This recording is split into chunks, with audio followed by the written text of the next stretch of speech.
रखना चाहेंगे। निमिषा प्रिया मामले में भारत सरकार की कोशिशें रंग लाई हैं।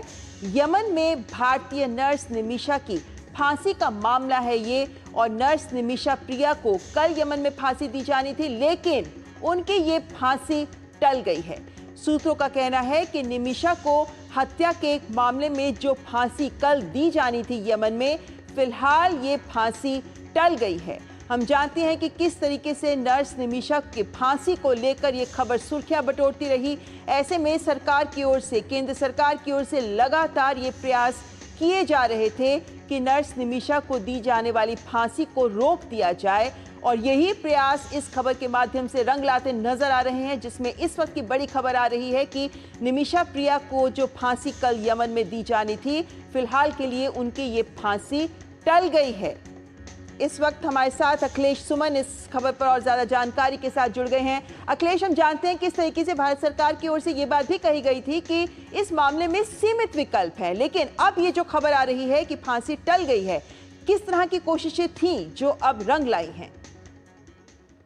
निश्चित तौर पे ये लग रहा था कि इस विकल्प बहुत कम है, और निश्चित तौर पे वहाँ की जो पूरी परंपरा है, जुडिशियल सिस्टम है, उस जुडिशियल सिस्टम में ये लग रहा था कि ये मामला दो पार्टियों के बीच का है। निमिषा प्रिया के परिवार और जिनकी हत्या हुई थी उनके परिवार का मामला है, और वहाँ की अदालत ने छोड़ दिया था उन लोगों पे। लेकिन भारत सरकार लगातार ये कोशिश कर रही थी कि ये मामला किसी तरह से निपटे, किसी तरह से मनाया जा सके। तो अभी जो विदेश मंत्रालय सूत्रों के हवाले से मुझे जो खबर मिली है कि वो इतना हुआ है कि 26 जुलाई को जो फांसी उनकी होनी थी, वो फांसी अभी रोक दी गई है। अब इस पर आगे और बातचीत चलेगी, दोनों पक्षों के बीच में बातचीत चलेगी, और उस बातचीत का जो नतीजा निकलेगा उसे फिर हम लोगों को अवगत कराया जाएगा।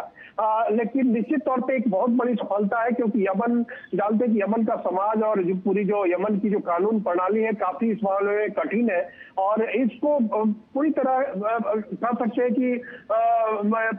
किसी तरीके से इसको नेविगेट करना काफी मुश्किल काम था। लेकिन विदेश मंत्रालय के अधिकारियों ने लगातार यमन सरकार से संपर्क बनाए रखा, वहां के जेल के अधिकारियों से संपर्क बनाए रखा, और जो पीड़ित परिवार जो था वहां का यमन का, उससे भी संपर्क लगातार बना हुआ है। और देखना होगा कि आगे आने वाले 4-5 दिनों में किस तरह की व्यवस्था बन पाती है, क्या ताकि निमिषा प्रिया जो यहाँ के केरल की रहने वाली है वो वापस लौट आए। तो यह एक बहुत ही महत्वपूर्ण उपलब्धि कह सकते हैं। तात्कालिक तौर पे एक राहत है निमिषा प्रिया के परिवार को, और भारत के लोगों को इस बात की भी राहत है कि क्योंकि एक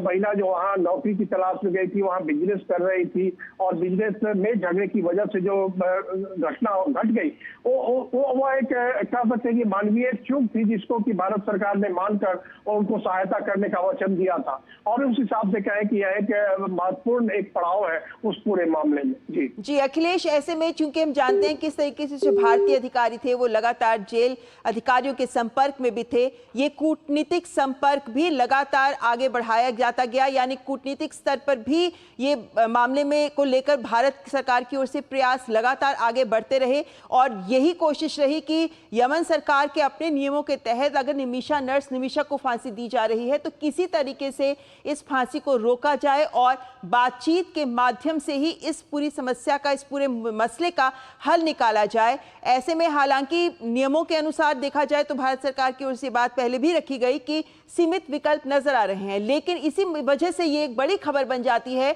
कि जो भारत सरकार की ओर से, भारत सरकार के अधिकारीगण की ओर से जो प्रयास लगातार किए जा रहे थे कि नर्स निमिषा को फांसी ना दी जाए, फांसी को रोक दिया जाए, अब चूंकि अब ये खबर आ रही है सूत्रों के हवाले से ही कि अब ये फांसी टल गई है, तो ऐसे में जब अखिलेश बातचीत की बात आ रही है कि अब इसमें बातचीत आगे बढ़ेगी और बातचीत के माध्यम से समाधान की एक उम्मीद तो नजर आ ही रही है अखिलेश।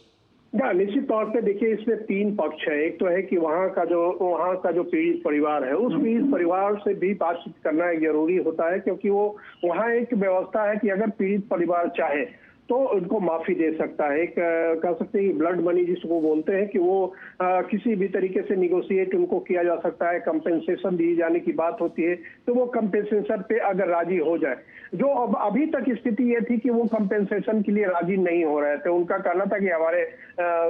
हमारे परिवार को जो क्षति पहुंची है, हमारे जो मान सम्मान को जो धक्का लगा है, लेकिन उनको लगातार इस बात के लिए परसुएट किया जा रहा था कि वो इस स्थिति में आए ताकि जो हताहत हुआ उसके बाद जो स्थिति बनती है उसमें कि ताकि इस पक्ष को भी एक राहत मिले, तो इसलिए कोशिश हो रही थी। उधर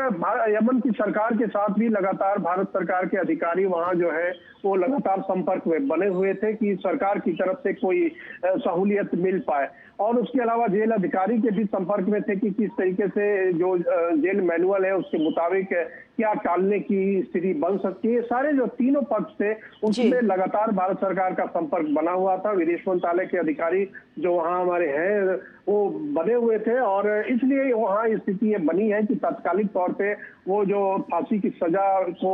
इम्प्लीमेंट होना था वो रुक गई है। आप निश्चित तौर पे कह सकते हैं कि अगर एक कदम आगे बढ़े हैं हमारे लोग तो एक दूसरा कदम भी शायद संभव हो पाएगा कि दूसरा कदम भी उठाया जा पाए। जी चलिए अखिलेश, अब ये जरूर एक अच्छी खबर आई है कि कम से कम फिलहाल के लिए फांसी जरूर टल गई है। बहुत बहुत शुक्रिया अखिलेश, हमारे साथ इस जानकारी के साथ जुड़ने के लिए।